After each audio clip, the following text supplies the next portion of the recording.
Imagine a conscious contact with God so strong that no matter what you are doing or not doing, that no matter what your kids are up to or not up to, and that whether you've got the person of your dreams or they're just not cooperating, that you are happy, content, and at peace. A space where everyone else's thoughts, attitudes, and actions are beautiful and exactly as they are supposed to be. Well, this is the space where I like to play. My name is Mischa Z, and this is today's Bitch Slap. Join me as I shed light on the thoughts, actions, and attitudes that are causing you pain, and we train our minds to go to the capital S inner self, the joy that is waiting for us, the God within.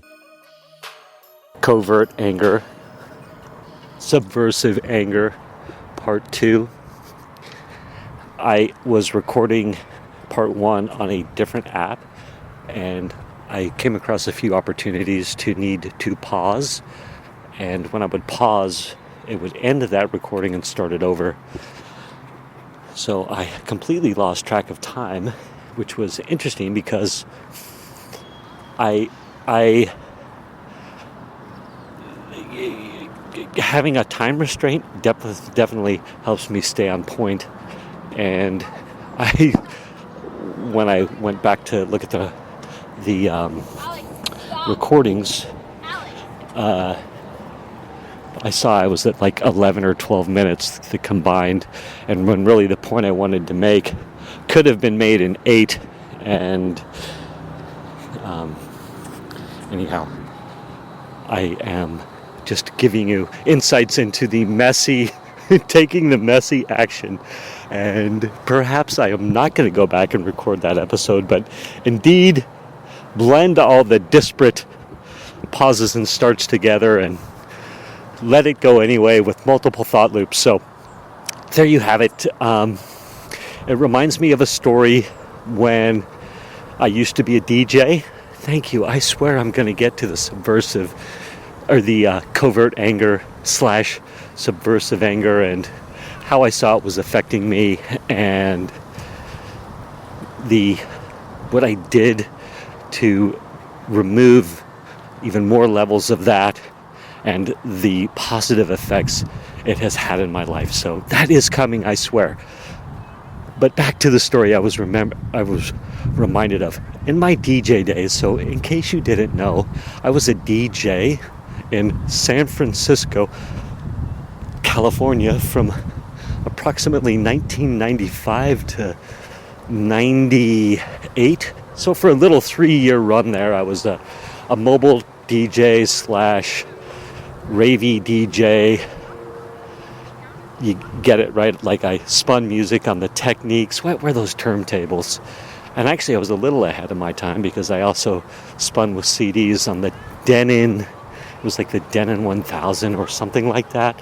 And I used to get all sorts of crazy, dirty looks, and people oftentimes were contemptuous of this new paradigm, the digital music paradigm. And of course today, if you look out there at DJs, most of them have gone digital, and it's the random person that breaks out the Techniques decks where they are playing the vinyl music. Anyhow, in my fledgling DJ days back in San Francisco, I got this great piece of advice. So I would practice. Sorry, I've got moms coming up behind me who are perhaps louder than me. Turns out they were roller skating. That's why I thought I was walking at a good clip. They roller skated by slowly but surely. How fun is that? Oh my gosh, this is going to be an amazing series of episodes where I am pinging all over the place. But a couple of women, clearly new to roller skating, going just fast enough to go by, but trying new things, getting outside. God bless them. I encourage you to do the same, and me to do the same. Thank you, you two ladies who are chatting and roller skating and going by. And actually chatting happily, having fun. So God bless them. God bless us. Life is good, life is fun. Hey birds. Oh my gosh, I am just distracted like mad today. Anyhow, I would try something new when I was DJing, and I would try it for the first time when I was live, and oftentimes it would go very poorly. Excuse me. Like the mix wouldn't work, I didn't know where the breaks were, and I was figuring it out on the fly. Clearly, back at that time, I did not have enough experience to pull that off. So this woman who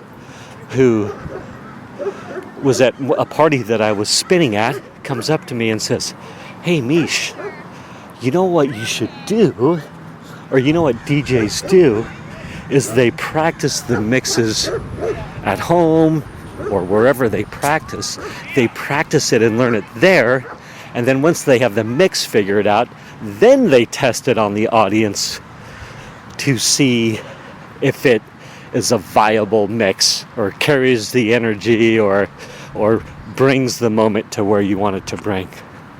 And it was a total aha moment for me. I was like, okay, I get it. So that's what I started doing. I would practice.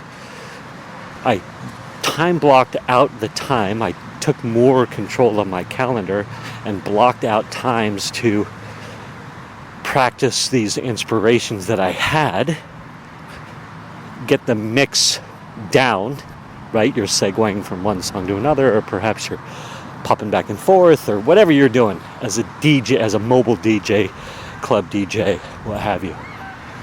Now, this did not guarantee success or that the mix would have the desired effect. Again, bringing up the energy, bringing down the energy, extending the energy, all these different things you can do as a DJ. But it at least puts you in a position to allow it to have the desired effect. And I'm going to relate that again to, so I started doing that, and it worked. It was awesome. I wouldn't blow up a set anymore and have people look at me quizzically, and you completely shut down the whole operation, shall we say. But it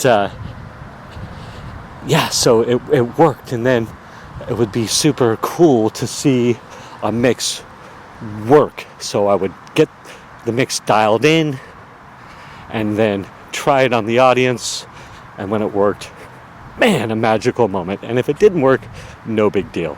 And actually you could practice, I think this is what comedians do, they practice they work out their joke, then they practice it in the small clubs, and when they find the jokes that work, then they scale it up to the bigger audiences. So you can do the same thing as a DJ. And again, hey Russell, if you're listening, what's up? Coach Vince, that's what they very much talk about doing too. Work on if you're working on a speech, of course, practice, write it out, practice it at home. If you're doing the webinar, or write out everything,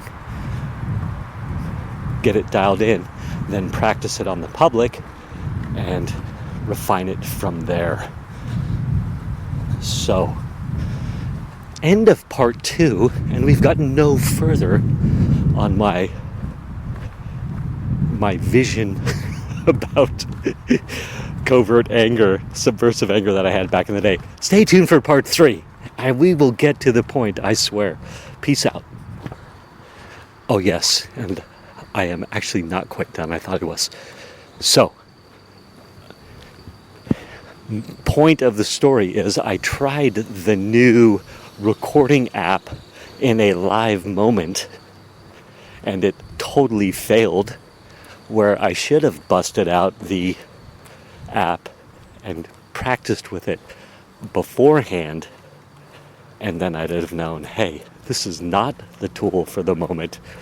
And that works in so many ways. Be prepared. Check out your equipment beforehand. Anyway, now I'm officially done.